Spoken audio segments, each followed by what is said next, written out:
Hey guys and gals. Hope you're doing good today. Chris back again. Today, guys, we are talking about another film that was on that underrated horror movies of 2023. And this one is called Rebirth. And it is directed by Brandon Slagle. Anyway, directed by that guy. And man, this was a treat, guys. So it's basically a little Frankenstein story. Basically, it's like a pseudo Frankenstein story where this mother who's a nurse, she is super busy. She had in vitro fertilization and had a baby, and now her child is like 8 or 9 years old, and she's working double shifts at her hospital, doing all these different kind of floater positions. And she doesn't have time for her kid. Her kid wakes up sick one day. She takes her to the nanny. Her phone dies in the middle of her shift. Nanny's talking to her. When she finally talks to the nanny's like, we had to go to the emergency room. Your daughter's dead. What? So here we go. The morgue technician is a super weird chick. I mean, super weird. Like, she does some things in the movie that you're like, what is wrong with you, sister? But she does them, and that establishes her character's weirdness, right? Well, she winds up being able to bring this little girl back. The mother finds out, and they go down this kind of like dark pathway of trying to keep this little girl alive and at the same time record, her daily things like how much motor function she has, because the mortician lady, the morgue technician, the lady who's the intaker from, she's the person that does the autopsies and stuff. I don't really know what those people are called, but she does that. And so, she's been working on curing death for several years, and she's done it in a pig, and now she's done it to a person. And the mom and her are trying to keep this little girl alive because the mother feels guilty for not being there, and the other lady is she wants to cure death because she's weird like that.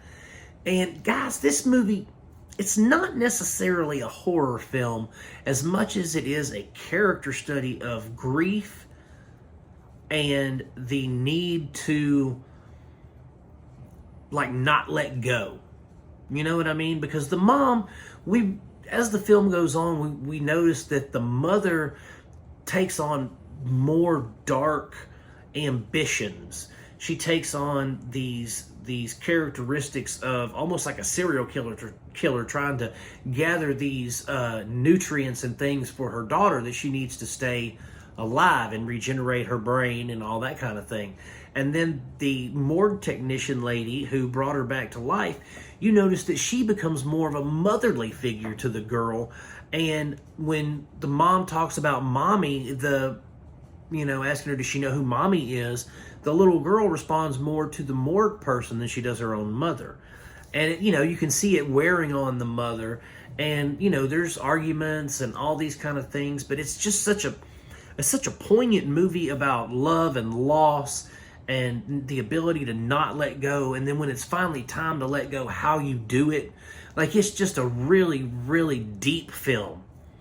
And I mean, yes, there is some gore. There's some killing, and there's nudity, and there's some sexual content and all that kind of stuff. But nothing's ever over the top where you're like now there's some things that that establish the character and develop the character where you're like, what the hell?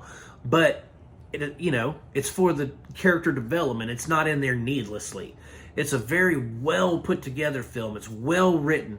It's well directed. The cinematography, I mean, we're not out in these broad landscapes, but what the director does, as a cinematographer does with these tight shots to really capture emotion and things like that, it's really, really well done. It's a phenomenally made movie. The acting is great.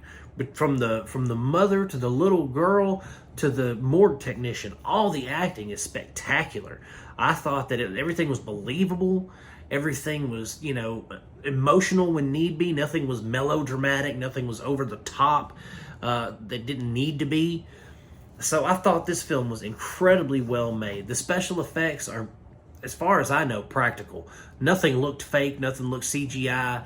All the effects were practical. Caro syrup, food coloring, that kind of thing. But it's a very dark movie. It deals with some heavy subject matter.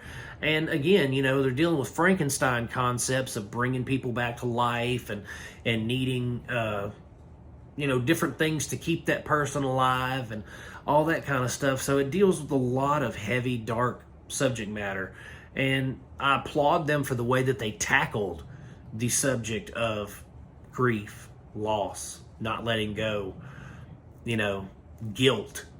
They handled it with such finesse that when you finish watching the movie, it doesn't necessarily stay with you for days or anything like that, but it makes you think and you go, man, that was heavy. That was hardcore, man. Like, that's how you feel after you get done watching it. But that, to me, is a sign of an excellent movie. I mean, it's directed by this lady, Laura Moss, and she really knew what she was doing. I don't know what else she's directed. I didn't look her up before making this review like I normally do. But she just handled this with such grace and technical prowess that it just made an excellent film. And if you want to check, well, I'm going to give it 4 stars out of 5, guys, because it really was, I mean, good movie. It's streaming on AMC Plus if you want to check it out, guys. I highly recommend you do if you're looking for a good, I don't want to say horror film, thriller maybe. I don't know, but just a good movie. Check this out. Check it out. Rebirth, 4 stars. If you like the review, guys, by all means, please like and subscribe. And I'm going to keep making these bad boys as long as y'all keep watching them, my friends. God bless. Peace out. And I love you guys. See you next time.